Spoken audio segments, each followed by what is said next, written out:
Hi friends, কেমন আছো তোমরা সবাই? আশা করছি তোমরা সবাই খুব ভালো আছো। আমরাও ভালো আছি। ত্রিপুরা ছোট্ট একটি গ্রাম থেকে আমি বান্টি তোমাদের সাথে একটি নিউ ব্লগ শেয়ার করছি। তো এই যে স্নান ধান করে এসে পুজোটাও দিয়ে নিয়েছি। আর তোমরা তো জানোই যে পুজো দেওয়ার পর আমি পুজোর বাসনকুসনগুলো মেজে রাখি। মাঝে মধ্যে যদি আমার একটু 19-20 হয় যে আজকে মাজলাম না, না হয় বিকেলের দিকে মাজবো, না হয় কাল সকালে মাজবো। বেশিরভাগই পুজো দেওয়ার সাথে সাথে যদি না মাজি তাহলে বিকেলের দিকে হলো আমি মেজে রাখি, কিন্তু বেশিরভাগ পুজোটা দেওয়ার সাথে সাথেই মেজে রাখি। এখন তো যা গরম, স্নান করে এসে সেই দেখবে বাথরুমেই যেন স্নানটা করে যখন শরীরটা মুছবো না, সেই তখনই আবার ঘেমে যায়। তারপর এসে পুজো দিতে দিতে তো একদম পুরো স্নানই করে যায়, আবার রোদের থেকে বাসনকুসনগুলো মেজে আনা কতটা যে কষ্ট। তো তার জন্য আমি পুজো দিয়ে বাসনকুসনগুলো ধুয়ে রাখি, যাতে পরের দিনকে আমার পুজো দিতে আসলে খুব সুবিধা হয়। বাসনগুলো ধোয়া থাকলে দেখবে পুজোটা কিন্তু চটজলদি দেওয়া যায়, আর না হলে তো সেই বাসন মাজতে গেলেও কিন্তু সময়টা লাগে। তো এদিকে বাসন ধোয়া তো শেষ। এবারে দেখো এখন ঘরে এসে সিঁদুরটা পরে নিচ্ছি। এই যে লিকুইড সিঁদুরটাই পরছি। আমার না গুরু সিঁদুর পরতে খুবই ভালো লাগে, খয়েরি কালারের সিঁদুরটা আমি পরি। কিন্তু গুরু সিঁদুর পরলে না আমার এই শীতের জায়গাটার মধ্যে একদম পুরো কালো দাগ পড়ে থাকে। তো তার জন্য আমি আর গুরু সিঁদুরটা পরতে পারি না। তো লিকুইড সিঁদুরটাই পরি, এটা পরলে আমার আবার কোনো অসুবিধা হয় না। তারপরে এই যে দেখো চুলটা আঁচড়ে নিয়েছি। চুলটা আঁচড়ে এবারে চুলটা বেঁধে নেবো, যদিও এখন একটু শুয়ে থাকবো। তো এই যে দেখো চুলটাকে একদম ঠিকঠাক করে যেন দেখছি। সারা দিন তো সংসারের কাজ করে সারাটা দিন যেন সকাল থেকে রাত কীভাবে চলে যায়। এই যে দুপুরবেলার টাইমটা না আমি একদম নিজের মতো করে আমার টাইমটা কাটাতে পারি। তখন মোবাইলের কাজও করি না, কোনো কাজে নেই। আকাশের ভাব দেখে মনে হচ্ছে বৃষ্টি আসবে। দেখো আকাশের কীরকম ভাব হয়ে আছে। বৃষ্টি আসলে একটু ভালো হতো। তো এতক্ষণ যাবৎ ঘুমিয়েছিলাম, আজকে একটু ঘুমিয়েছি। এখন যেহেতু কয়েকদিন যাবৎ পরিশ্রম করেছিলাম তো অনেকটা হয়েছিল, তাই এখন না শুলেই আমার ঘুম চলে আসছে। এরকম সময় নেই গময় নেই আমার ঘুম চলে আসে। না হলে তো দুপুরবেলায় আমার একদমই ঘুম হয় না। নিচে শুয়েছিলাম তো ঘুমটা একদম ভালো করে লেগেছে। এদিকে তোমার দাদা ভাইয়ের ফোন এলো, ওর পার্সেল আসলো। আর এদিকে আবার আমি উঠলাম, উঠে মনে হচ্ছে যে বৃষ্টি বৃষ্টি আসবে আর মেঘও ডাকছে। উঠে বাইরের কাপড় চোপড় ঘরে নিয়ে আসলাম। তো এখন খাবো, ওকে ডাক দিচ্ছি, ও আর আসছে না। তো এদিকে থালা টালা নিয়ে বসলাম, খাবারটা বাড়বো। মোবাইলের কাজ দিয়ে কী করবো সেটাই বুঝতে পারছি না। এদিকে দেখো দুপুরের খাবারটাও বেড়ে নিয়েছি। আমার তো দুপুরবেলায় যদি এরকম একটু চিকেন কষা আর সাথে যদি এক পিস লেবু থাকে তাহলে তো কোনো কথাই হবে না। দুপুরের ভাতে গরমকালে দেখবে লেবুটা না থাকলে যেন না হয়। তো এদিকে তো খাওয়া দাওয়া করে নিয়েছি। তারপরে যে দেখো এখন বিকেলের কাজ শুরু করে দিলাম। এবারে ঘরটা ঝাড় দিয়ে নেব। ঘরটা ঝাড় দিয়ে নিলে আপাতত ঘরের কাজ কমপ্লিট। তারপর তো আবার সন্ধ্যা হতে না হতেই এদিকে সন্ধ্যা দেওয়ার কাজ, মোবাইলে ভিডিও এডিটিংয়ের কাজ, সেই কাজ বললাম না। সারা দিন আমাদের প্রত্যেকটা ঘরের গৃহিণীর দেখবে সারা দিন যেন কাজ করে কীভাবে যেন সারাটা দিন চলে যায়। আর বিশেষ করে আমার তো এই ভিডিওর কাজগুলো করার জন্য আরও সারাদিনে যেন আমি একটা ফুটোও টাইম পাই না। আর ভিডিওর কাজ না থাকলে তো এই যে বিকেলের দিকে পুরো ফ্রি, সন্ধ্যার দিকেও পুরো ফ্রি। তো এখন তো ভিডিওর কাজ যেহেতু করছি, তো সেই সন্ধ্যার দিকেও আমি আর রেস্ট নিতে পারি না। সেই দুপুরের দিকেই আমি একটু আমার মতো করে কাটাতে পারি। তখন মোবাইলের কাজও করি না, কোনো কাজই করি না। তখন এই যে 2-3 ঘন্টার মতো এরকম থাকি, আমার মতো করে সময়টা কাটাই।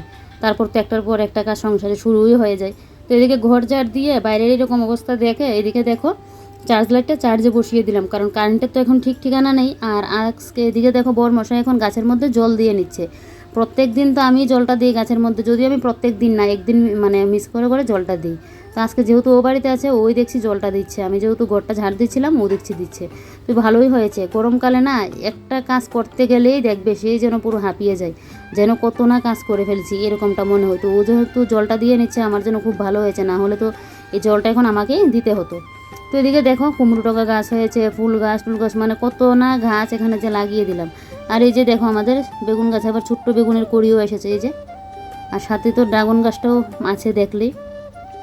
এখানে অনেক রকমের গাছ, জায়গাটা কিন্তু ছোটোখাটো, কিন্তু এটার মধ্যে যে কত রকমের গাছ লাগানো আছে। তারপর এদিকে তোমাদের দাদাভাই জল দিচ্ছে, আর আমি আর আমার শাশুড়ি মা চলে আসলাম জেঠি শাশুড়ির বাড়িতে মঙ্গলচণ্ডীর পুজোর প্রসাদ খাওয়ার জন্য। তো এদিকে দেখো এই যে পুজো তো সকালবেলায় হয়ে গেছে, তারপর প্রসাদ খাওয়া দাওয়া করে তারপর এদিকে চলে আসলাম ছুটে বাড়িতে, কারণ এই যে এইরকম হাওয়া দিচ্ছে মনে হচ্ছে যে এখন বৃষ্টি চলে আসবে। আর দেখো বাইরের অবস্থাটা কীরকম করে আছে। আমি তো ভাবলাম কি এক্ষুনি বৃষ্টি চলে আসবে, কোথায় আর কি, পান্তা ভাতে ঘি কথাই বলে না, সেই কি ভাবলাম আর কি হলো। বৃষ্টি তো আসলোই না। যাক হাওয়াটা দিয়ে একটু শরীরটা তো ঠান্ডা করলো, একটু তো জুড়লো, কিন্তু দেখবে হাওয়াটার সাথে সাথে শরীরটা ঠান্ডা লাগে, তারপর আবার যে কি সেই হয়ে যায়। আর এই যে আমি তো মানে এখন বাইরে দাঁড়িয়ে দাঁড়িয়ে একদম বাইরের হাওয়াটা উপভোগ করছি। আর এদিকে তোমার দাদাভাই গেল আমাদের পাড়াতে, মানে সামনে একটু হাঁটতে গেল, যেহেতু আজকে বাড়িতে আছে, ওর ভালো লাগছে না, বলছে সামনে থেকে একটু হেঁটে আসি। তারপর আমি ঘরে এসে ড্রেসটা চেঞ্জ করে হাত পা ধুয়ে এদিকে দেখো দরজায় এখন ছিটে দিয়ে নিলাম।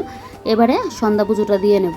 সন্ধ্যাটা দিয়ে নিলেই বসে পড়বো মহা কাজ নিয়ে, এই যে মোবাইলের কাজ নিয়ে। তো এই যে দেখো এবার এখন সন্ধ্যাটা চলো দিয়ে নিই।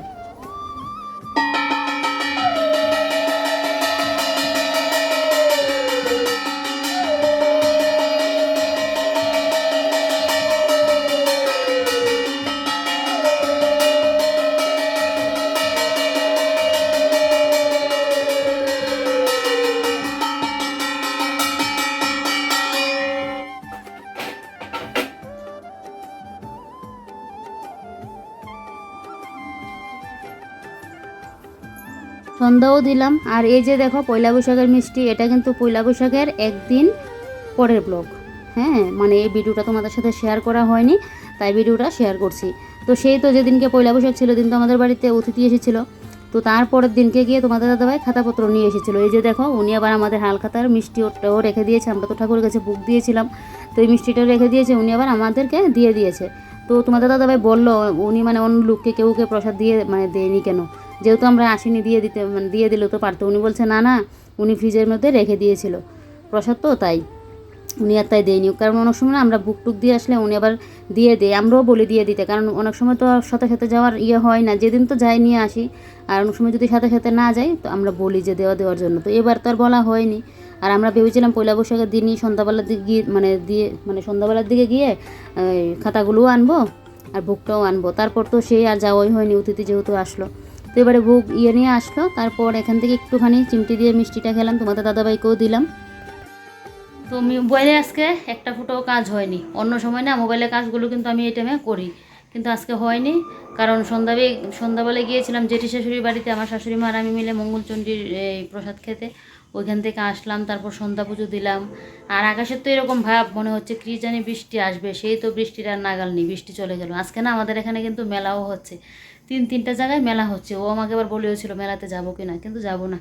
আর চড়ক পুজোর মেলা একটা হয়, ওইটাতে গিয়েছিলাম, দেখে নিয়েছি, আমাদের বাড়ি থেকে অনেকটা দূর। আরও দুইখানে মেলা হচ্ছে। তো আমার গরমের মধ্যে যে রেডি হয়ে যাওয়া যেন ভালো লাগছে না, তাই যাবো না। আর এদিকে মোবাইলের কাজ একটার কাজ করলাম, আর একটার কাজ এখনও বাকি রয়েছে, তারপর যাবো ছাদে। অনেক কাজ রয়েছে। রান্নাবান্না যদিও ঝামেলা নেই, শুধু রাত্রিবেলায় রুটি করব। আর আমার এদিকে ভাত আছে, দেখি ও কী বলে। একজনের ভাত আছে, তো ও যদি বলে রুটি খাবে তাহলে ওকে রুটিটা করে দেবো। আর তো চিকেন রয়েছে একটুখানি, আর সর্ষের তরকারিও রয়েছে। সর্ষের তরকারি দুপুরে খাইনি, গরমের মধ্যে চিকেন আবার একদিকে সর্ষের তরকারি, তাই খাইনি। তো চলো তোমাদের সাথে আবার পরে দেখা হচ্ছে। স্কুলের কাজ শেষ করে নিলাম, শেষ করে এবারে দেখো রাতের খাওয়ার আবার আয়োজনটা করে নিচ্ছি। আমাদের গৃহিণীদের না সারাদিনে যেন সংসারের কাজ থেকে একটা ফুটাও ছুটি নেই। তারপরেও দেখবো শ্বশুরবাড়িতে না কাজ করলেও কথা শুনতে হয়, না করলেও কিন্তু কথা শুনতে হয়। শ্বশুরবাড়িতে কাজ করে কোনো দিনও দেখবে নাম পাওয়া যায় না যেন। তো সারাদিন তো কাজ করছি। তো এদিকে দেখো মোবাইলের কাজ ব্যস্ত শেষ করে আসলাম, মাথাটা একটু ঠান্ডা হলো। তারপর এদিকে এখন আমি এই যে আটাগুলোকে একদম কাই করে নিচ্ছি। আমার ঘরে আবার গরম জল দিয়ে যদি আটাটা কাই করে না হয়, সে রুটি খেতেও চাইবে না, আর আমারও ভালো লাগে না বলতে কি। তো ও তো খেতেই পারে না। তো তার জন্য সবসময় আমার ঘরে না গরম জল কাই করে রুটিটা করা হয়, তাহলে অনেকটা নরম তুলতুলে থাকে। তো ভালো করে তো আটাটাকে একদম কাই করে নিয়ে একটু ঠান্ডা হওয়ার পর ভালো করে মেখে নিয়েছি। এবারে দেখো গুলগুল করে নিচ্ছি। আজকে টাইলসের উপরে রুটিটা করছি না, না হলে বেশিরভাগ আমি টাইলসের উপরে করি গ্যাসের সামনে। তো আজকে এটার মধ্যে নিয়ে নিলাম। আজকে যেন কাজ করতে আর ইচ্ছে হচ্ছে না, তো তাই ভাবলাম যে না, নিচে একটা এরকম কাপড় পেতে এটার উপর এটা দিয়ে করে নিই। তো এদিকে দেখো এবারে রুটিগুলো বেলে নিচ্ছি। আর দেখো আজকে রুটির একটু গুলগালি হয়েছে, আমি তো আবার রুটি গুল করতে পারি না।